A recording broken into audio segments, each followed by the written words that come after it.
Lalu kurat ada. Pelan, mau beli pelan-pelan. Turun di bawah. Yang rame itu ya? Sudah ampas. Akan. Itu benar serarane. Yang selorangan berapa? Ini sebenarnya semut jarang kali. Bulan ya. Kalau yang merah, sebenarnya lari sedikit di bawah. Kalau terlalu sedikit orang, ya tidak boleh. Oke, kita selesaikan dulu sini.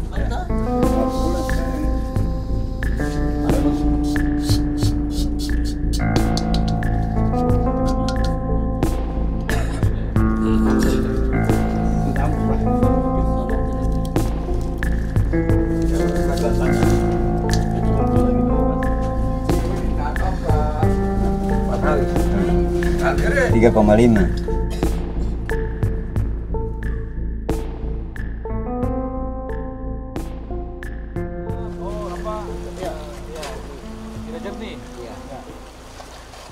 Nuske, pria berusia 53 tahun ini sudah sejak 1997 menekuni pekerjaan sebagai pendulang emas hasil tailing PT Freeport Indonesia atau PT FI di Sungai Ajikwa. PT FI menyebut tailing itu dengan istilah pasir sisa tambang atau sirsap. Dalam dokumen berjudul Pengelolaan Pasir Sisa Tambang atau Sirsat yang dipublikasikan PT FI pada 2009 menyatakan sirsat atau tailing itu dibuang di daerah pengendapan seluas 23.000 hektar. Daerah pengendapan yang disebut PT FI sebagai daerah pengendapan Ajikwa yang dimodifikasi ada di dalam 293.000 hektar wilayah proyek PT FI. Tailing itu berasal dari pabrik pengolahan PT FI yang terletak di ketinggian sekitar 2.700 meter di atas permukaan laut, memiliki radius 60 km dari pesisir laut Arafura. Dari pabrik itu, tailing dibuang ke Sungai Ajikwa, memenuhi puluhan kilometer badan sungai yang berkelok-kelok hingga ke muara di pesisir Arafura. Bagi PT FI, tailing itu tidak lagi bernilai ekonomis. Namun bagi pendulang sampah PT FI itu sangat bernilai karena mudah didulang untuk mendapatkan emas. Tak heran jika sepanjang badan Sungai Ajikwa, sejak dari mulut tailing di dataran tinggi mil 72 hingga ke dataran rendah, ada ribuan orang mencari rejeki dari mendulang tailing. Nus dan keluarga misalnya memilih mendulang di sekitar mil 28. Dari sana, para pendulang akan berjalan kaki sekitar 20 menit menuju Kali Kabur, sebutan para pendulang untuk Sungai Ajikwa. Untuk sampai ke Kali Kabur, pendulang harus melewati kali jernih yang luas dan berarus deras menuju ke lokasi dulang.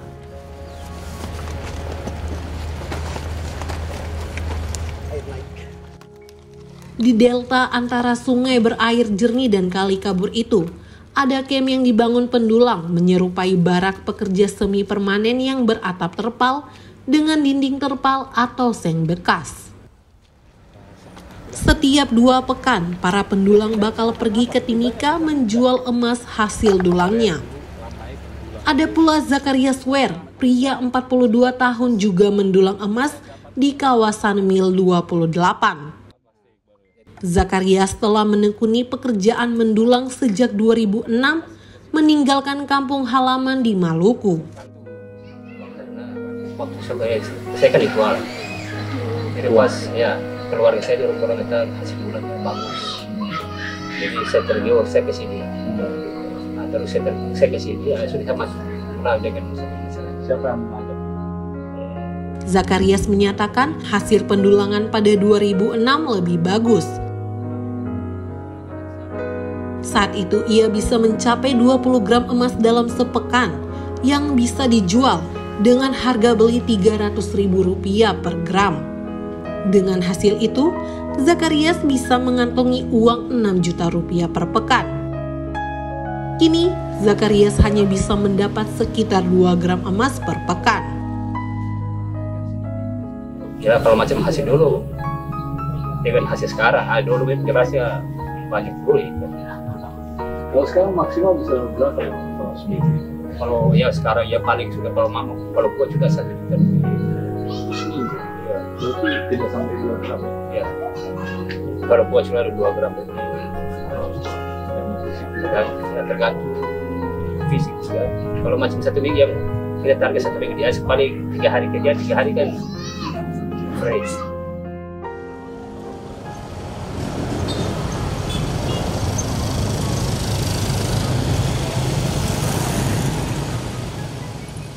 Keberadaan para pendulang seperti Nuskei dan Zakaria Swear ditopang oleh puluhan toko emas yang ada di Timika. Toko serbuk. Begitu para pendulang menyebut puluhan toko emas itu memang bukan toko emas biasa. Alih-alih menawarkan perhiasan berbahan emas, toko emas di Timika justru jadi penampung hasil dulang ribuan pendulang tiling PT Freeport Indonesia.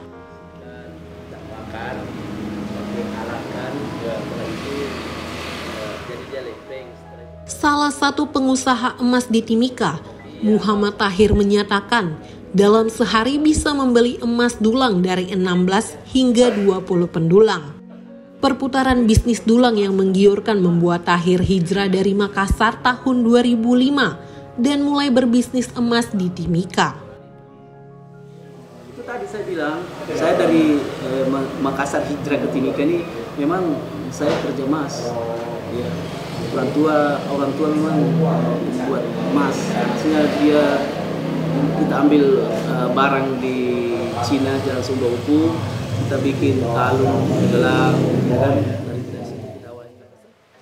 Kalau perhumas itu apa aja? Iya, perhumas. Perhimpunan pengusaha emas. Perhimpunan pengusaha emas. Ketua Perhimpunan Pengusaha Emas di Timika itu menuturkan setidaknya ada 50 toko emas yang menerima hasil dulang emas tiling. Ia menyatakan aktivitas menerima hasil dulang telah dimulai sejak 1996. Pada 2005 hingga 2007, bahkan bisa menerima emas dulang 50 gram per hari hingga 300 gram per minggu. Untuk sekarang jumlah emas dari pendulang sudah mulai sedikit. Bahkan hanya mendapat 1 gram emas per hari, paling banyak berkisar 10 gram per minggu. Pada saatnya banyaknya, tapi sekarang ya sudah mulai Januari ini Pak 2023 saya dengan teman-teman paling 10 gram kalau ada. Saya terus terang sampai sekarang saya nihil. Sudah tidak ada. Saya tidak tahu. Pendulang mungkin kurang memang nihil Pak sekarang. Dulu ya 2005 sekali kita tertarik kan usaha barang.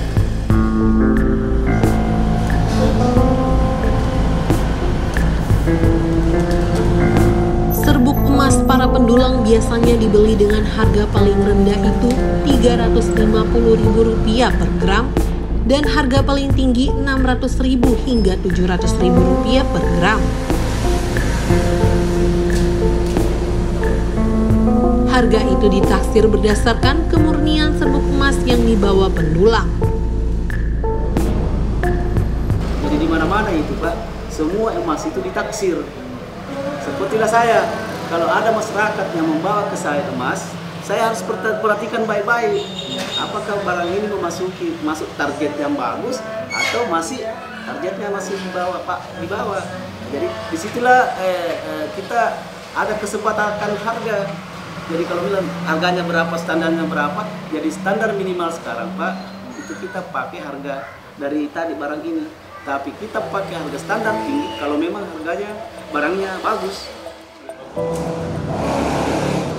Asosiasi Pendulang Emas di Timika mencatat setidaknya ada sekitar 4.000 hingga 5.000 orang menggantungkan hidup dari tiling PT FI. Bagi PT FI, tiling tak bernilai ekonomis, namun justru banyak orang mendapat limpahan rezeki dari sana.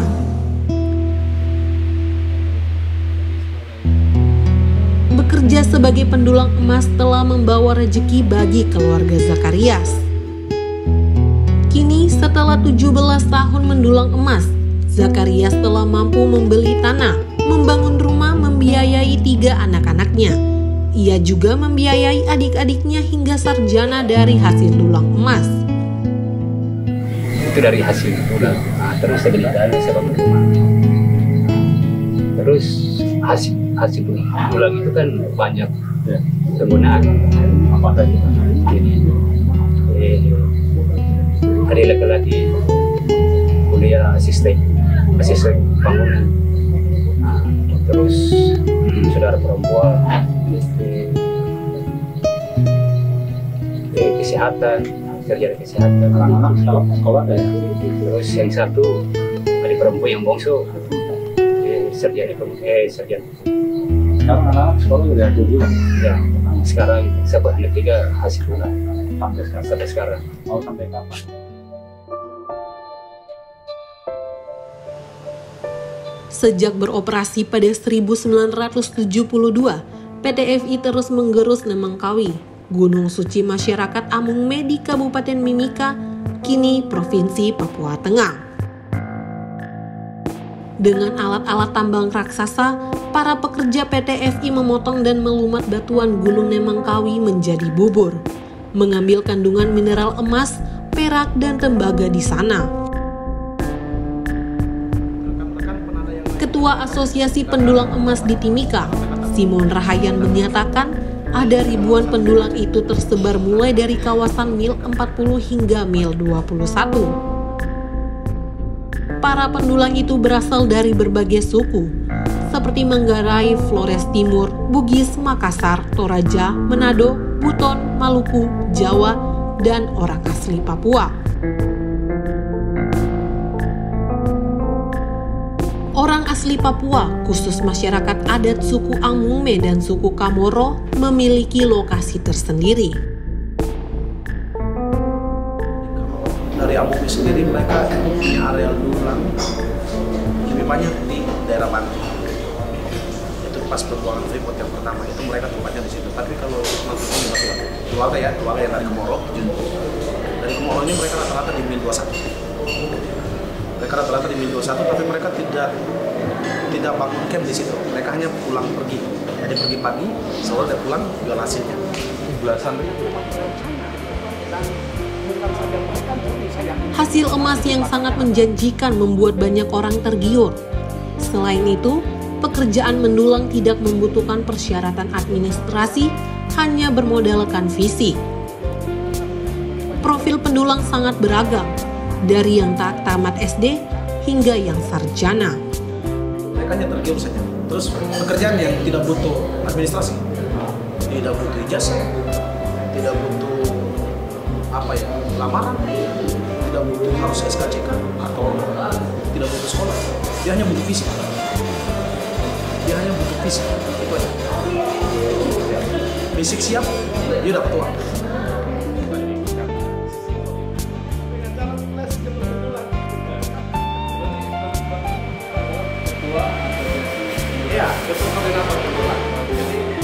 Hasil dulang tiling yang menggiurkan itu tidak dibarengi dengan adanya payung hukum yang melindungi sekaligus mengatur aktivitas para pendulang. Rahayan menyatakan pihaknya pernah mendorong pembuatan peraturan sebagai payung hukum bagi pendulang. Namun, hingga saat ini peraturan daerah tidak kunjung dibuat, lantaran area mendulang bagian dari wilayah proyek PT FI. Pernah didorong, tapi nggak bisa. Nggak mungkin buat perda di area PT Freeport Indonesia. Itu objek vital dan nggak bisa kita buat perda di situ. Kecuali wilayah situ wilayah pemerintah. Boleh mungkin, tapi itu objek vital PT Freeport Indonesia, nggak bisa kita masuk. Udah pernah diajukan beberapa kali, tapi kita nggak bisa. Kepala Bagian Hukum Sekretariat Daerah Kabupaten Mimika, Muhammad Jambia Wadansau membenarkan belum ada aturan yang mengatur aktivitas masyarakat mendulang di wilayah proyek PT FI. Sampai dengan sekarang tidak ada aturan yang mengatur tentang bagaimana masyarakat melakukan aktivitas di areal PT Freeport. Menurut Jambia, pemerintah Kabupaten Mimika tidak serta-merta bisa membuat regulasi untuk untuk mengatur aktivitas pendulang di area PT FI karena statusnya sebagai objek vital nasional. Zambia mengaku tidak mengetahui siapa pihak yang memberikan izin kepada masyarakat untuk mendulang di area PT FI. Yang kami tahu itu masyarakat itu tidak diperbolehkan untuk melakukan aktivitas di sana. Yang bukan karyawan. Ya. Nah, tapi karena apakah para pendulang ini juga saya kurang begitu ini. Apakah mereka dapat diberi akses oleh Freeport atau seperti apa prosesnya sehingga mereka juga sudah ada di area Freeport. Sementara kita yang masyarakat yang ada di Timika kalau ke sana juga kan susah ya. Administrasinya juga ribet sekali. Harus lapor ke sini, harus melapor dulu ya. Malah ada juga yang sering dapat pengawalan baru ke sana. Yang daerah-daerah itu sih. Zambia menyatakan pemerintah Kabupaten Mimika pernah menerbitkan surat keputusan Bupati Mimika nomor 120 tahun 2009 tentang pembentukan tim penanganan pendulang di areal PT Freeport Indonesia. Tim bentukan Bupati Clementinal itu bertugas mengumpulkan data lokasi pendulang, mencatat informasi kondisi pendulang, hingga merumuskan langkah penerbitan para pendulang. Kalau dari informasi-informasi yang kita dapat, ada sering terjadi kecelakaan dalam area Freeport itu, banjir juga bisa membuat orang di sana bisa meninggal. Ada juga sering terjadi perkelahian antar pendulang, seperti apa kondisinya di sana kita kurang begitu tahu. Dan juga mungkin perusahaan merasa terganggu dengan kehadiran para pendulang di sana sehingga keamanan juga di sana dari pihak perusahaan mungkin merasa terganggu.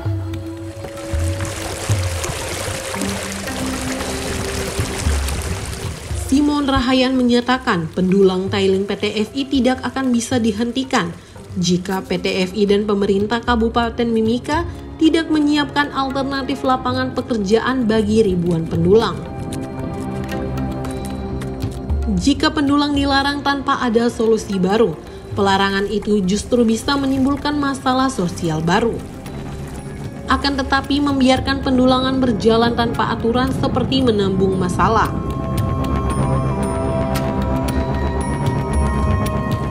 Ada ribuan pendulang yang bekerja dengan risiko tinggi, tanpa jaminan kepastian hukum, jaminan keamanan, serta kondisi kerja yang layak. Bahkan tidak ada jaminan apakah tailing yang telah didulang ribuan orang sejak kawasan Mil 72 itu aman bagi kesehatan para pendulang. Teman-teman dulang itu terkupas penuh, mulai dari celah-celah tangan, kaki, itu mulai terkupas. Bahkan sampai terkupas mulai dari halus sampai yang besar itu ada. Dan untuk kesehatan mereka kita nggak tahu, kita bukan orang kesehatan, tapi untuk jangka panjang di hari-hari itu mereka memang tidak terjamin. Untuk kesehatan memang tidak terjamin. Itu untuk kesehatan yang pertama. Yang kedua, menyeberang dari yang kering, jalan yang kering menuju ke kali jernih namanya. Itu kali jernih, kali yang bersih. Itu udah penuh perjuangan. Para pendulang seperti Zakaria Swer mengetahui risiko itu. Tidak apa-apa. Maju.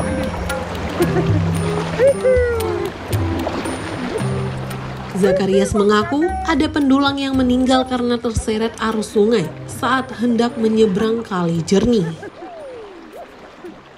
Banyak pendulang mengalami penyakit kulit, luka, hingga terkelupas. Kalau saya di hadis pernah itu saya dulang sampai butuh air. Tiba-tiba butuh air. Jangan malas-malas. Istri Zakarias, Rina Wer pun tahu pekerjaan suaminya mendulang berisiko tinggi. Rina mengaku tidak bisa tidur ketika sedang hujan, sebab akan diikuti banjir di lokasi dulang. Kalau hujan begini itu banjir, jadi kita itu di rumah kita cuma telepon pasti tanya kata banjir atau tidak. Di rumah, kita tidak malam hujan darat, kita telepon pasti ada banjir atau tidak. Pasti bilang dia ada banjir, kita tidak tidur, kita diri jaga-jaga saja. Aktivitas dulang juga dibayang-bayangi dugaan pencemaran logam berat merkuri di Sungai Ajikwa.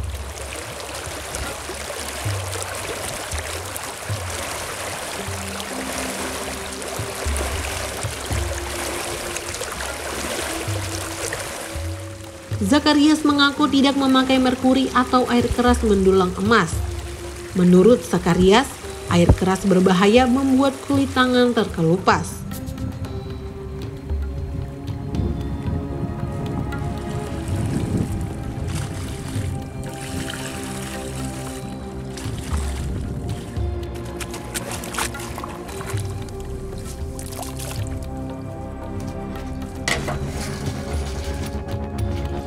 Para pendulang hanya memakai rinso atau deterjen untuk mendulang emas. Manual, kita pakai air sabun. Jadi kita cuci kain dengan air sabun, terus kita goyah manual. Nah, nanti hasil murni tangan kita baru buat di emas. Zakarias dan Rina tahu resiko besar itu bukan tanpa hasil. 3 anak Rina kini masih duduk di bangku sekolah dasar dan sekolah menengah pertama di kota Timika. Kerja dengan mati, jadi kamu sekolah baik-baik karena mama dengan bapak dan tidak sekolah lagi. Jadi kita urus anak itu kamu sekolah dengan orang tua. Supaya kamu kalau orang tua mampu kamu masuk kuliah. Zakarias pun terus menabung dari hasil jeripayanya mendulang tailing. Ia menyisihkan rezeki dulang itu untuk beternak babi. Ini hasil dulang ini, Bang. Sambil dulang Ada begitu banyak resiko mendulang tailing, dari mulai resiko hanyut, terkena penyakit kulit, juga dugaan cemaran logam berat di Sungai Ajikwa. Tapi dari semua risiko karena tidak adanya payung hukum yang mengatur pendulang tailing. Yang paling membuat takut para pendulang adalah penutupan toko serbuk. Sebutan bagi toko emas yang menjadi tempat para pendulang menjual hasil dulangan mereka. Zakarias pernah kalang kabut gara-gara toko emas tutup sekitar 2018. Saat toko emas tutup, ia tetap bekerja mendulang sambil menunggu toko emas buka. Akhirnya ribuan pendulang berunjuk rasa meminta toko serbuk dibuka lagi. Kabupaten Mimika untuk memanggil pihak toko untuk duduk bersama, meminta kejelasan mengapa tidak membeli hasil dulangan mereka karena sudah beberapa hari ini toko emas tutup dan para pembeli emas takut untuk membeli emas milik para pendulang tersebut. Dalam orasi masa Tapi pernah itu kan untuk pembeli emas kalau macam 1 hari dia tutup.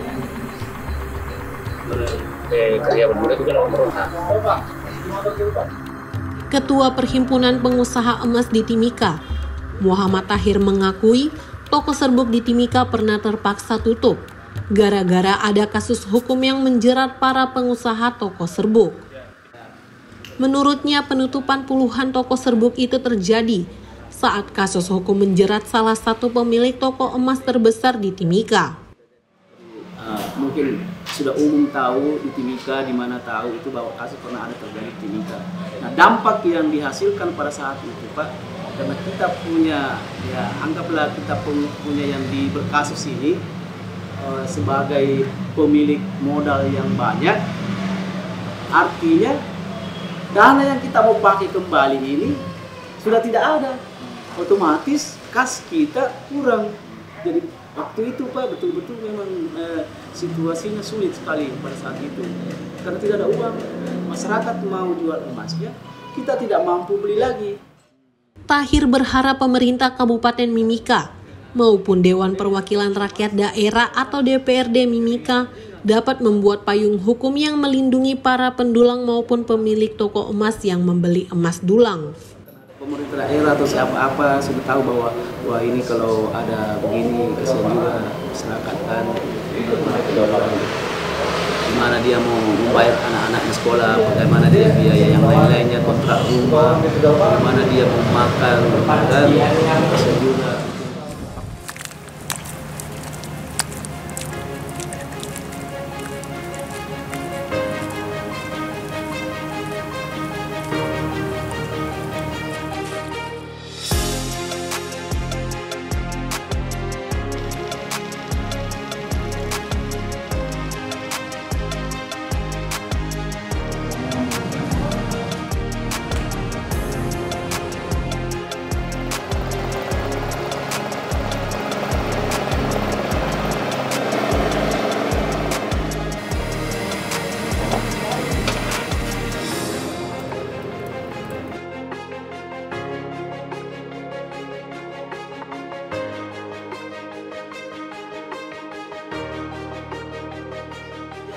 hari itu Pak kacau memang. Saya mau kau harus beli. Pertanyaannya, uangnya dari mana?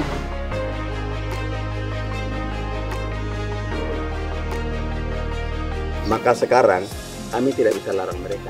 Ada mereka bilang kami mati di dalam atau meninggal di dalam atau terjadi apa-apa tenggelam itu bisa saja.